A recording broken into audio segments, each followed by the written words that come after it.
نبی صلی اللہ علیہ وسلم نے رہبانیت سے منع کر دیا کہ نہ صحابہ کو کہا تزوجو، نکاح کرو، اولاد بھی رکھو، عیسائیوں کے راہبوں کی طرح مت بنو، اولاد بھی پیدا کرو. تزوج الودود الولود، ایسی عورت سے نکاح کرو جو زیادہ بچے جننے والی ہو.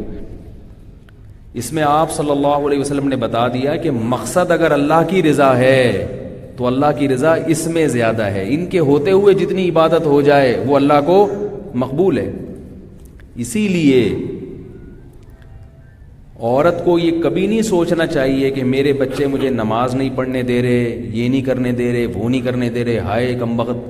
کوئی بات نہیں، جتنی نماز ٹوٹی پھوٹی آپ سے ہو رہی ہے اللہ یہ نماز زیادہ اچھی قبول کرے گا اس عورت سے جس کی اولاد نہیں ہے اور وہ خشوع و خضوع سے نماز پڑھ رہی ہے، کیونکہ یہ اللہ کی خاطر ہے نا.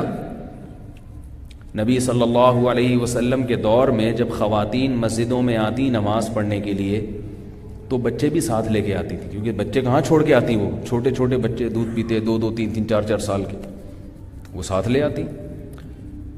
صحیح بخاری کی حدیث ہے. وہ بچے پھر نماز میں تنگ بھی کرتے تھے، روتے بھی تھے. ہم ہوتے تو ہم کیا کرتے؟ سلام کے بعد کہتے جتنی خواتین نماز میں بچوں کو لے کر آئی ہیں یہ بچے عیدی سینٹر میں جمع کراتے، یا تو مسجد میں نہ آئیں، پابندی لگاتے کہ ان کی وجہ سے مسجد کا ماحول خراب ہو رہا ہے. ایک اعتراض تو ہم یہ کرتے. دوسرا اعتراض یہ کرتے ہماری نماز میں خشوع و خضوع میں خلل ہو رہا ہے. کیا خیال ہے؟ ہم اتنے خشوع و خضوع سے نماز پڑھ رہے ہیں اور وہ جو کونے کی صف کے کونے میں جو خاتون کھڑی ہوئی ہیں اس کا بچہ رو رہا ہے، تو اس کو گھر میں یا اس کے سیلنسر لگا کے آیا کرو بچے کو، کیونکہ بچہ جب روتا ہے نا تو بغیر سیلنسر کے روتا ہے، وہ پوری اس کو تو کوئی ہوش ہی نہیں ہوتا نا کیا ہو رہا ہے، پورا گلا پھاڑ کے روتا ہے. کوئی سو رہا ہے جاگ رہا ہے اس کو اس سے کوئی غرض نہیں ہوتی. تو ہم کیا کرتے ہیں؟ نکالو ان کو یہاں سے. اور خواتین کا مسجد میں آنا کوئی فرض بھی نہیں ہے. آپ صلی اللہ علیہ وسلم نے ترغیب دی کہ عورت کی گھر کی نماز مسجد کی نماز سے بہتر. تو آپ تو یہ فرما سکتے تھے کہ بھئی تمہارے لیے جب مسجد میں آنا ضروری بھی نہیں ہے، ایک جائز کام ہے، تو اس جائز کام کے لیے سب کی نمازوں کو خراب کرنے کی کیا ضرورت ہے؟ نہیں آ رہی سمجھ میں؟ یہی فرماتے ہیں نا کہ بھئی چلو فرض واجب ہوتا تو ہم کہتے بھائی بچے تو چھوڑ کے آ نہیں سکتی، مجبوری میں فرض کام ہے. فرض بھی نہیں ہے جماعت سے، پھر بھی آپ صلی اللہ علیہ وسلم نے ان کو اپریشیٹ کیا. کیسے؟ کہ جب کوئی بچہ روتا تھا اور ماں پریشان ہوتی تھی تو آپ اپنی نماز مختصر کر دیتے تھے. سمجھ رہے ہو کتنا خیال کیا بچے والی عورت کا کہ اپنی نماز مختصر کر دی کہ اس کو تکلیف نہ ہو، اس پہ پابندی نہیں لگائی. ہم ہوتے ہم کہتے تمہاری وجہ سے میں نماز مختصر کر رہا ہوں، میں تو خشوع خضوع سے آج پڑھنے والا، تو میرا پورا سورہ رحمان کا موڈ تھا اور اس عورت کے بچوں نے چیپیں لگائی ہے، ٹیپیں ان کی وجہ سے ہم قل ہو اللہ پڑھ کے رکوع کر رہے ہیں. ہم تو یہ کرتے ہیں نا، ہماری تو نماز، بھائی ہم نماز پڑھ رہے ہیں اور یہ کتنی رعایت کی، کوئی بات نہیں. نہ پابندی لگائی مسجد میں آنے پر، نہ بچوں کے آنے پر پابندی لگائی، نہ ان کے رونے پر پابندی لگائی، اور نہ یہ کیا کہ اپنی نماز کو مکمل کیا، بلکہ نماز کو کیا کر لیا؟ مختصر. اور حوصلہ افزائی کی. اس میں بہت ساری چیزیں سیکھنے کی. اس بات کی علامت ہے کہ آپ صلی اللہ علیہ وسلم بچوں والی عورت کی کسی بھی طرح سے حوصلہ شکنی پسند بولتے کیوں نہیں یار؟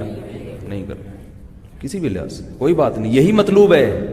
ہم نماز مختصر کر لیں گے، تم بچے نہ بچے جننا چھوڑو اور نہ بچوں کی تربیت چھوڑو.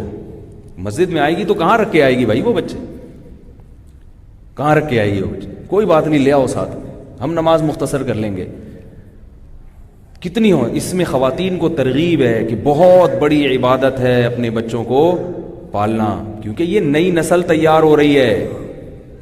اسی میں علماء بھی پیدا ہوں گے، اسی میں مبلغین بھی پیدا ہوں گے، اسی میں تاجر بھی پیدا ہوں گے. ان تمام طبقے کا مسلمانوں کو فائدہ ہوگا. اگر مائیں بچے جننا چھوڑ دیں تو مسلمانوں کی نسل گھٹنا شروع ہو جائے گی، مسلمان ہر سطح پہ کمزور ہونا شروع ہو جائیں گے. یہ جو ہمارا ملک اتنا طاقتور ہے نا، پاکستان آبادی کی قوت کی وجہ سے پاورفل ہے. سعودی عرب کی فوج ہی نہیں ہے کیونکہ پبلک ہی نہیں ہے اس کے پاس آرمی بنانے کے لیے، اتنے افراد ہی نہیں ہیں.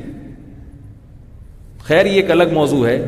تو میں جو عرض کر رہا تھا کہ اگر خواتین کی نماز میں بچوں کی وجہ سے خشوع و خضوع نہیں ہوتا تو پریشان نہ ہوں, یہ سوچ لیا کریں کہ اللہ اسی نماز میں انشاءاللہ پورا اجر دے گا. اللہ کو یہ نماز پسند. ہمارے حضرت مفتی رشید احمد صاحب رحمہ اللہ تعالی جب تہجد پڑھتے تھے, حضرت کے 7 یا 8 بچے تھے, تو فرماتے ہیں چھوٹے بچے بعض دفعہ روتے تھے, فرماتے ہیں میں وہی نماز پڑھتا تھا, وہاں سے جاتا نہیں تھا کہ بچے رو رہے ہیں نماز خراب ہو رہی ہے, نا فرمایا وہی. اس لیے کہ اللہ کی رحمت نازل ہوتی ہے بچوں کے رونے پر. فرمایا مجھے نماز میں اور مزہ آتا ہے جب بچہ رو رہا ہوتا ہے. جب بچہ رو رہا ہوتا ہے تو نماز میں اور مزہ آتا ہے اور اللہ کی طرف توجہ جاتی ہے.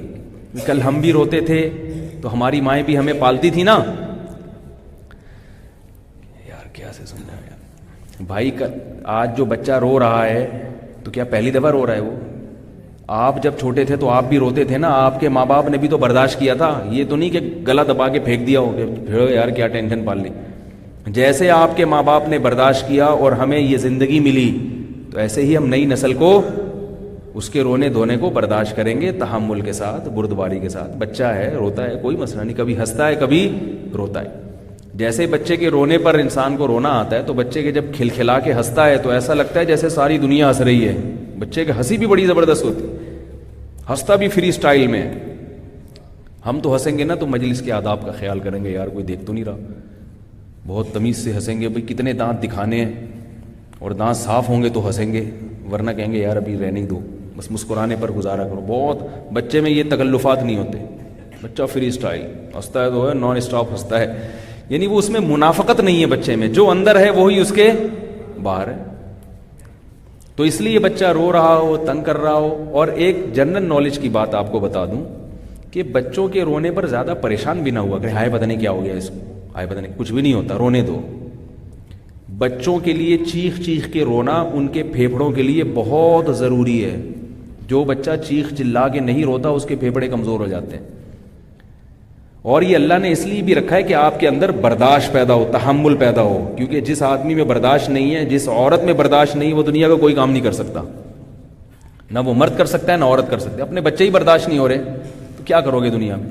اتنا چھوئی موئی بن کے زندگی گزارو گے نا, بالکل ہی ایسے بالکل چھوئی موئی بن کے, ہائے اللہ ہوئی اللہ والی, تو دنیا میں کچھ نہیں کر سکتے. ہم نے بڑے بڑے علماء بزرگوں کو جنہوں نے دین کے بڑے کام کیے ہیں, ان کے انہوں نے بچوں کی ٹینشن بھی پالی ہے, بچوں کی ٹینشن بھی پالی ہے انہوں نے. حضرت ابو ہریرہ رضی اللہ تعالیٰ عنہ کے 19 بچے تھے. کیا یہ عیدی سینٹر نے پالے تھے؟ انہوں نے ہی پالے ہیں, اور دین کا کتنا کام کیا. خالد ابن ولید رضی اللہ تعالیٰ عنہ کتنے بڑے مجاہد, پوری آدھی دنیا فتح کی ہے. 40 بیٹے تو میدان جہاد میں شہید ہوئے ہیں ان کے. انس ابن مالک رضی اللہ تعالیٰ عنہ نے بہت علم پھیلایا ہے دنیا میں, بڑا کام کیا ان کا علمی. انس ابن مالک رضی اللہ تعالی عنہ سے بہت ساری حدیثیں منقول ہیں. کوفہ میں, بصرہ میں حضرت انس ابن مالک درس دیا کرتے تھے. بچے بتاؤں کتنے تھے؟ نہیں بتاؤں؟ بتا دوں. صحیح بخاری کے مطابق فرماتے ہیں 120 بچے تو وہ ہیں جو میں اپنی زندگی میں دفن کر چکا ہوں, اور 100 بیٹے انہوں نے اپنی زندگی میں چلتے پھرتے دیکھیں. 100 بیٹے. کوفہ میں 4 آدمی ایسے گزرے جن کے 100 بیٹے انہوں نے اپنی آنکھوں سے دیکھے ہیں. دیکھے کا مطلب جو جوان ہو چکے تھے چلتے پھرتے.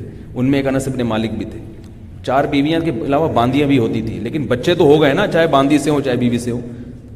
انہوں نے تو پال بھی لیے, سب کچھ ہو گیا. بچے خود تربیت کر رہے ہوتے ہیں ایک دوسرے کی. بچے زیادہ ہوتے ہیں ماں باپ کا بوجھ ہلکا ہو جاتا ہے, کیونکہ وہ خود ایک دوسرے کو سنبھال لیتے ہیں. ایک کو پالنا مشکل ہے, ہر وقت ماں باپ کے ساتھ چمٹا رہے گا وہ, ہر وقت. تو خیر, اس لیے آپ صلی اللہ علیہ وسلم نے چونکہ ترغیب دی ہے, بھائی خاندان بھی ہوگا, اور مسلمان کا خاندان چھوٹا نہیں ہوتا, کیسا ہوتا ہے؟ بڑا ہوتا ہے. تو یہ بڑا خاندان ہے تو ذمہ داریاں بھی اسی حساب سے. جب ذمہ داریاں ہیں تو مسجد میں آ کے اگر بیٹھ جائے گا تو ذمہ داریاں کون نبھائے گا بھائی؟ کیا خیال ہے؟ تو یہ آلو پیاز ٹماٹر انڈے لیتے آنا, دہی لیتے آنا, ٹینشن لینے کی, اسی میں ثواب ملے گا.